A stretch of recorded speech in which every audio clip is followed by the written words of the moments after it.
Okay, so this is one of those questions I get constantly, usually from a guy who's already done some research, sometimes too much research, and shows up at my clinic at the Diabetes, Thyroid, and Hormone Center of the Treasure Coast saying, look, I read that propionate is better, or my body does pellets. Should I do pellets? And honestly, the answer is it depends. And most of the difference comes basically down to chemistry, not magic, or not what someone said, right? Everybody's experience will be a little bit different. So let's break it down.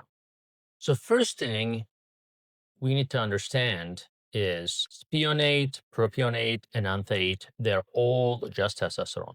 Okay. The actual hormone molecule, which is testosterone, is identical. Now, what is different is the ester attached to it, which is basically a little chemical tail controlling how fast the testosterone releases into your bloodstream once injected. Now, longer the ester, generally slower the release. That is really the whole concept.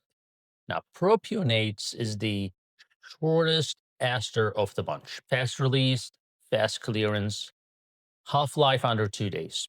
So you are injecting frequently, often every other day, sometimes daily in some protocols. And this is where I want to address something that I hear sometimes because it is actually a pretty interesting argument.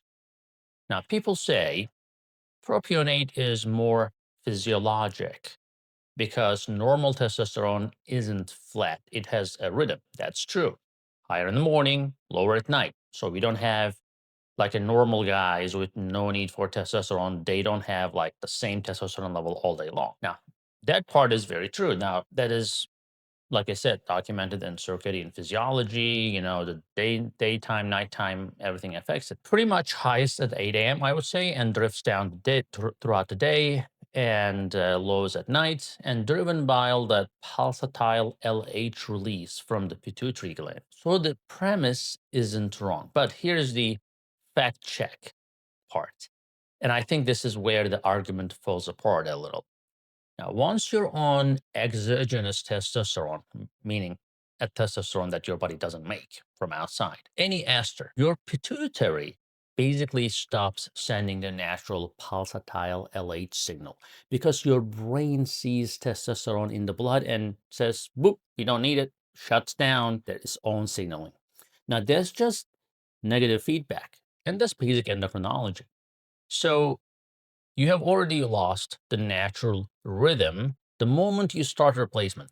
Well, I wouldn't say moment, but a while later, a couple weeks, regardless of which ester you pick. Now, propionate's fast peak and trough isn't your body creating a circadian rhythm.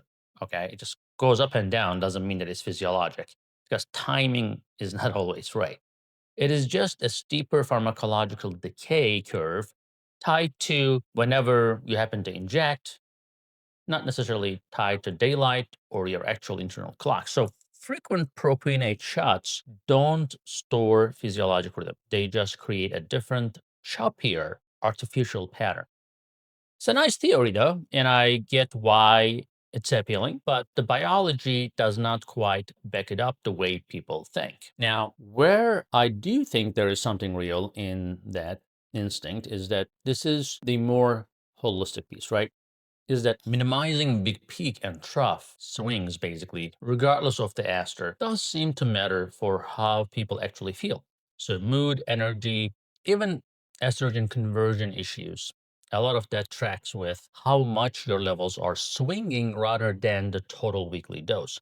So, the actual lesson from that whole propionate argument isn't use propionate, it is smaller, more frequent dosing smooths the curve, which you can just as easily do with cypionate or spionate, enanthate. So splitting the same weekly dose into like some people do 2 shots instead of one. Now, same total hormone, steadier levels without needing to inject every single day. So spionate and enanthate, roughly 8-day half-lives. Okay, spionate and enanthate. Weekly dosing, typically That's what we do. Most people do. Sometimes every 10 to 14 days if people don't feel that trough that much and they don't want to inject every week.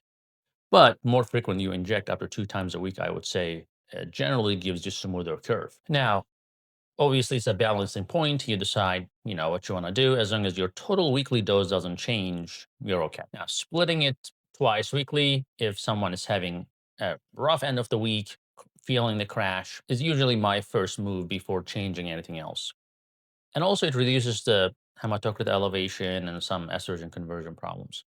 Now, creams and gels, completely different route, right? So, it's through the skin, no needles, easy to adjust daily, but absorption is genuinely inconsistent. That's where the problem is.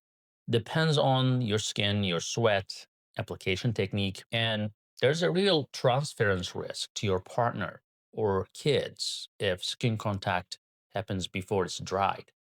And that's documented, not theoretical. Now, what about pellets?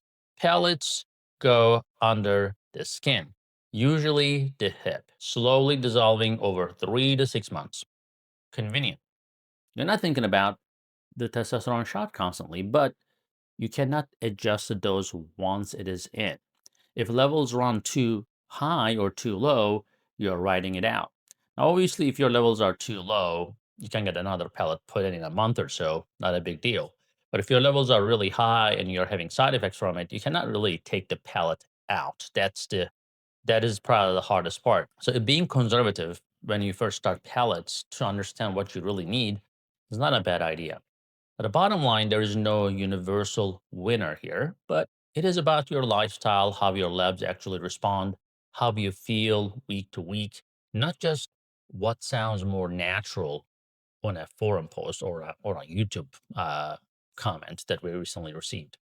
Now, if you want us to actually dial this in for your biology specifically, that is what we do at Diabetes, Thyroid, and Hormone Center of the Treasure Coast.